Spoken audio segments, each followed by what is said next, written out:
ভুঁড়ি কাটা যে কি কষ্ট, যে কাটে সেই বুঝে। বিশাল বড় পদ্মার ইলিশ।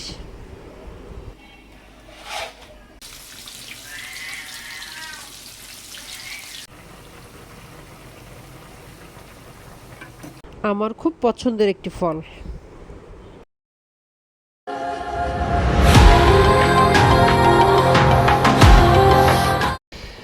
একই দিনে ভুঁড়ি কেটে রান্না করাটা অনেক কষ্ট, ভুঁড়ি পরিষ্কার করাটা যে কি কষ্ট, যে করে সে জানে।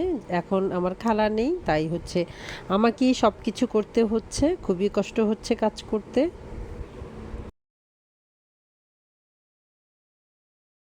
ভুঁড়িটা কেটে হালকা একটু সিদ্ধ দিয়ে এখন হচ্ছে ভালোভাবে ধুয়ে নিচ্ছি, কারণ হচ্ছে এটার ভিতর থেকে অনেক ময়লা বের হচ্ছে, যতই ধুচ্ছি ততই ময়লা বের হচ্ছে। আসসালামু আলাইকুম, সবাই কেমন আছেন? আমি আলহামদুলিল্লাহ ভালো আছি। নতুন আরেকটি ভিডিও নিয়ে হাজির হলাম। তো প্রথমে হচ্ছে ভুঁড়ি রান্না করছি। আজকে আমার দুই মেয়ে ভুঁড়ি খেতে চেলো, তো ওরা হচ্ছে আজকে আসবে আমার বাসায়।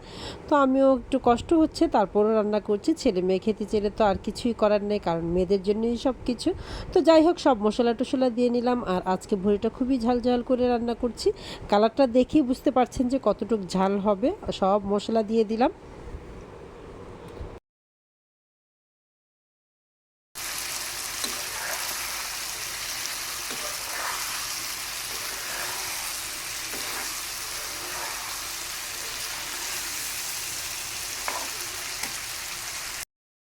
তো ভুঁড়ি কষাতে দিয়ে আর এখন হচ্ছে ইলিশ মাছ ভাজি করব। ইলিশ মাছটা বিশাল বড়, দেখে খুব ভালো লাগছে।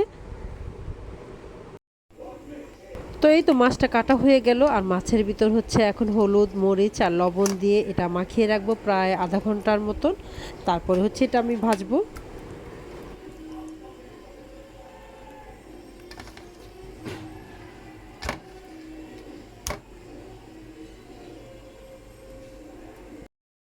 তো এখন রান্না করবো আমি গরুর মাংস। তো হলুদ মরিচ ধনে গুঁড়া, তারপর হচ্ছে আদা রসুন লবণ সব কিছু দিয়ে একসাথে এখন মাখিয়ে নিচ্ছি, কারণ এটা মানে কষাবো না, মাখিয়ে বসাবো।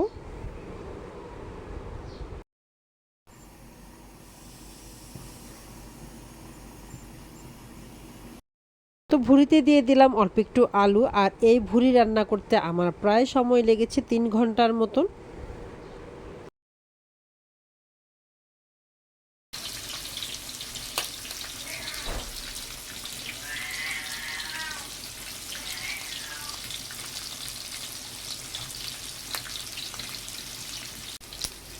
অনেক তেল উঠছে মাছ থেকে, অনেক।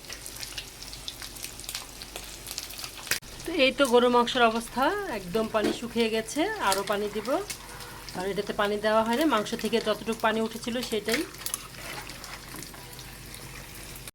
তো আমি তো সবসময় দেখা যায় কাজের মাঝখানে একটু খেতে পছন্দ করি হালকা পাতলা খাবার, তো ড্রাগন ফলটাই নিলাম। আর এখন হচ্ছে বসে বসে ড্রাগন ফল খাবো, যেহেতু মাংস চুলায় তাই একটু টিভিও দেখবো, ড্রাগন ফলও খাবো। ये राहुल नहीं ऐसे ही राहुल नहीं बोला ना अभी राहुल राहुल ही होता है राहुल है राहुल बस यार मैं लाइफ में जो भी करता हूँ कैश के लिए करता हूँ हाउ स्वीट यार ये कैश की बात कर रहा हूँ वो कैश होगा तभी ये कैश होगी नहीं तो कुछ नहीं होता তো রান্না মোটামুটি শেষ, আর হচ্ছে এখন পেঁয়াজু বানাবো। মেয়েরা বললো যে ইলিশ মাছের সাথে নাকি তাদের পেঁয়াজু ভালো লাগে, তো যাই হোক, যেহেতু খেতে চেয়েছে তাই এখন পেঁয়াজু বানানো।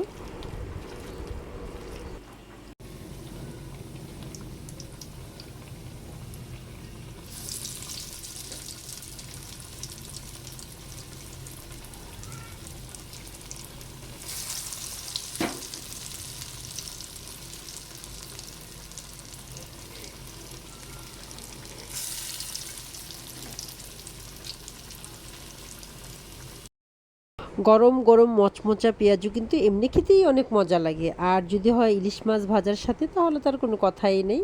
পেঁয়াজুগুলো খুবই মচমচা হয়েছে।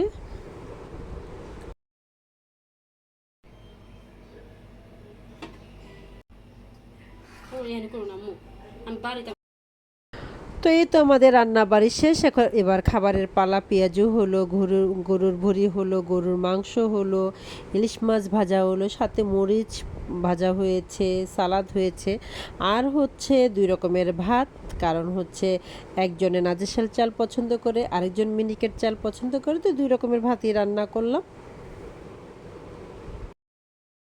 তো দুই মেয়ের জামাই সহ আমরা সবাই খেতে বসলাম, আর জামাইরা তো খুবই মজা পাচ্ছে খেয়ে।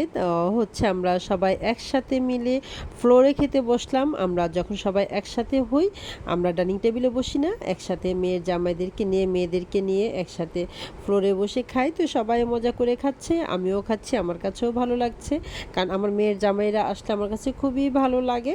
তো যাই হোক, ছোট্ট একটা ভিডিও দিলাম, কেমন হয়েছে অবশ্যই জানাবেন। ভালো লাগলে লাইক করবেন, কমেন্টস করবেন, আর নতুন আরেকটি ভিডিও নিয়ে আমরা হাজির হব। ততক্ষণ পর্যন্ত সবাই ভালো থাকেন, সুস্থ থাকেন, নিরাপদে থাকেন। আসসালামু আলাইকুম।